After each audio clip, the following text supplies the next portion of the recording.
নমস্কার, তোমাদের সবাইকে সানা স্মাইল এডুকেশন সেন্টারে স্বাগত জানিয়ে আজকের ক্লাসটি শুরু করছি। আজকে তোমাদের সঙ্গে আলোচনা করব তোমরা যারা অষ্টম শ্রেণীর তৃতীয় পর্যায়ক্রমিক মূল্যায়ন পরীক্ষা দেবে তোমাদের জন্য আজকে নিয়ে চলে এসেছি ভূগোল বিষয়ে সাজেশান। ভূগোলের যে সমস্ত গুরুত্বপূর্ণ প্রশ্নগুলো পরীক্ষায় আসার মতো তোমাদের সেই সাজেশান নিয়ে চলে এসেছি। তোমাদের আগের ভিডিওতে আমরা অষ্টম শ্রেণীর ইতিহাস বিষয়ে সাজেশান দেখিয়ে দিয়েছি। তোমরা যারা এখনও দেখোনি আমাদের প্লেলিস্টে গেলে পেয়ে যাবে।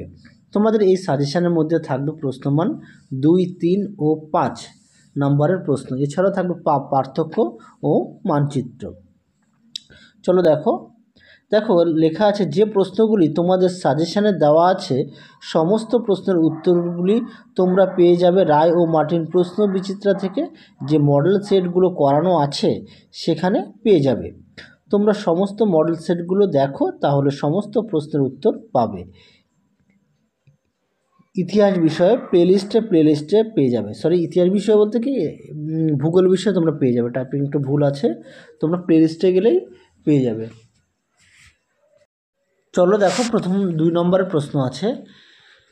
প্রশ্নমান 2, এক দাগের প্রশ্ন আছে শিশির অধক্ষেপণ নয় কেন। 2 দাগের প্রশ্ন আছে রেগোলিথ কাকে বলে। 3 নম্বরের প্রশ্ন আছে অভিসারী পাত সীমানাকে বিনাশকারী পাত সীমানা বলে কেন। 4 দাগের প্রশ্ন আছে সমবর্ষণ রেখা কি। 5 দাগের প্রশ্ন আছে শিলামণ্ডল বলতে কি বোঝো। পরবর্তী প্রশ্ন দেখো, 6 দাগের প্রশ্ন আছে শিলামণ্ডল বলতে কি বোঝো। 7 দাগে দেখো আগ্নেয় শিলা দুটি বৈশিষ্ট্য লেখো। 8 দাগের প্রশ্ন দেখো ভূমিকম্পের কেন্দ্র ও উপকেন্দ্র কাকে বলে, খুব গুরুত্বপূর্ণ প্রশ্ন। 9 দাগে দেখো আপেক্ষিক আর্দ্রতা কাকে বলে।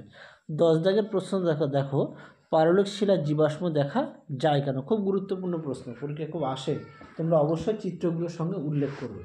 পরবর্তী দেখো 11 দাগের প্রশ্ন দেখো জীবাশ্ম ও ম্যাগমা কি। 12 দাগের প্রশ্ন দেখো নিফে কি। 13 দাগের প্রশ্ন দেখো কিভাবে মেঘের সৃষ্টি হয়। 14 দাগের প্রশ্ন দেখো অ্যাথনোস্ফিয়ার কি। 15 দাগের প্রশ্ন দেখো বৃষ্টির ছায়া অঞ্চল কাকে বলে। যে কটা প্রশ্ন দেওয়া আছে খুব গুরুত্বপূর্ণ, তোমরা অবশ্যই ভালো করে পড়বে। চলো এবার দেখব প্রশ্নমান 3, এক দাগের প্রশ্ন দেখো নিউজিল্যান্ডকে দক্ষিণ গোলার্ধের ব্রিটেন বলা হয় কেন। 2 দাগের প্রশ্ন দেখো তুন্দ্রা জলবায়ু অঞ্চলের অধিবাসীদের জীবনযাত্রার বিবরণ দাও। 3 দাগের প্রশ্ন দেখো মৌসুমী জলবায়ু 3টি বৈশিষ্ট্য লেখো। 4 দাগের প্রশ্ন দেখো পরিবেশ অবনমনের মনুষ্য সৃষ্ট কারণগুলি লেখো। 5 দাগের প্রশ্ন দেখো মৌসুমী জলবায়ু অঞ্চল পৃথিবীর সর্বাধিক জনবহুল অঞ্চল কেন। এই প্রশ্নটি গুরুত্বপূর্ণ, তোমরা অবশ্যই ভালো করে পড়বে। পরবর্তী প্রশ্ন দেখো 6 দাগের হোমিওস্ট্যাটিক অবস্থা কি। 7 দাগের প্রশ্ন দেখো ভূমধ্যসাগর ও জলবায়ু অঞ্চলের উদ্ভিদের বৈশিষ্ট্য আলোচনা করো। 8 দাগের প্রশ্ন দেখো মারা ডার্লিং অববাহিকার কৃষি, পশুপালন ও খনিজ সম্পদ সম্পর্কে লেখো।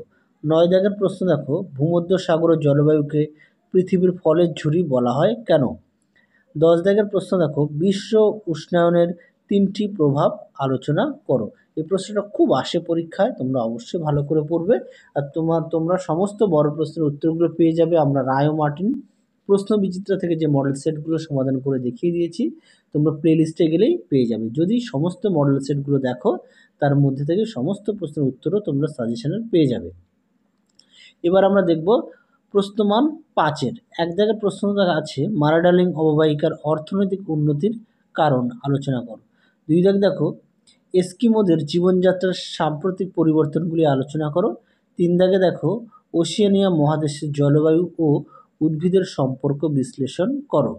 4 দাগের প্রশ্ন আছে পরিবেশ অবনমন নিয়ন্ত্রণের উপায়গুলি লেখো। 5 দাগে দেখো ভূমধ্যসাগর ও জলবায়ু অঞ্চলের আর্থসামাজিক পরিবেশ বর্ণনা দাও। খুব গুরুত্বপূর্ণ প্রশ্ন, তোমরা অবশ্যই ভালো করে পড়বে। তোমাদের আগের ভিডিওতে আমরা ইতিহাস বিষয়ে সাজেশন দেওয়া আছে অষ্টম শ্রেণীর, তোমরা সেটা অবশ্যই দেখো। পরবর্তী প্রশ্ন দেখো 6 দাগের ওশিয়ানিয়া মহাদেশের জলবায়ু ও নদ নদী সম্পর্কে লেখো। অবশ্যই চিত্রগুলো উল্লেখ করবে। 7 দাগে দেখো নিরক্ষ জলবায়ু অঞ্চলের জীববৈচিত্র্য সম্পর্কে বর্ণনা করো। পরবর্তী দেখো গুরুত্বপূর্ণ পার্থক্য কিছু দেওয়া আছে, এই পার্থক্যগুলি তোমরা অবশ্যই পড়বে। 1 দাগের প্রশ্ন দেখো ঘূর্ণবাত ও প্রতিভ ঘূর্ণবাতের পার্থক্য লেখো। 2 দাগ দেখো অ্যানাব্যাটিক বায়ু ও ক্যাটাব্যাটিক বায়ুর পার্থক্য লেখো। 3 দাগে দেখো মৌসুমী জলবায়ু অঞ্চল ও ভূমধ্যসাগর জলবায়ু অঞ্চলের পার্থক্য লেখো। 4 দাগে দেখো নিফেসিমা ও ক্রোফেসিমার পার্থক্য লেখো। 5 দাগে দেখো স্থলবায়ু ও সমুদ্র বায়ুর পার্থক্য লেখো। খুব গুরুত্বপূর্ণ এগুলো দেওয়া রয়েছে পার্থক্যগুলি, তোমরা অবশ্যই ভালো করে পড়বে, পরীক্ষা আসার মতো প্রশ্ন।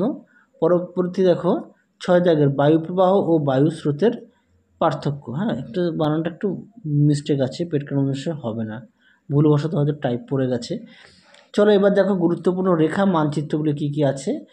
প্রথমে আছে দেখো পম্পাস সমভূমি, ল্যানোস তৃণভূমি, গ্রেট অস্ট্রেলিয়ান বাইট, রকি পর্বতমালা, টিটিকাকা হ্রদ, নিউ ইয়র্ক, মেলবোর্ন, পম্পাস তৃণভূমি, পানামা খাল, হাডসন উপসাগর, আয়ার হ্রদ আর ম্যাকেঞ্জি পর্বত।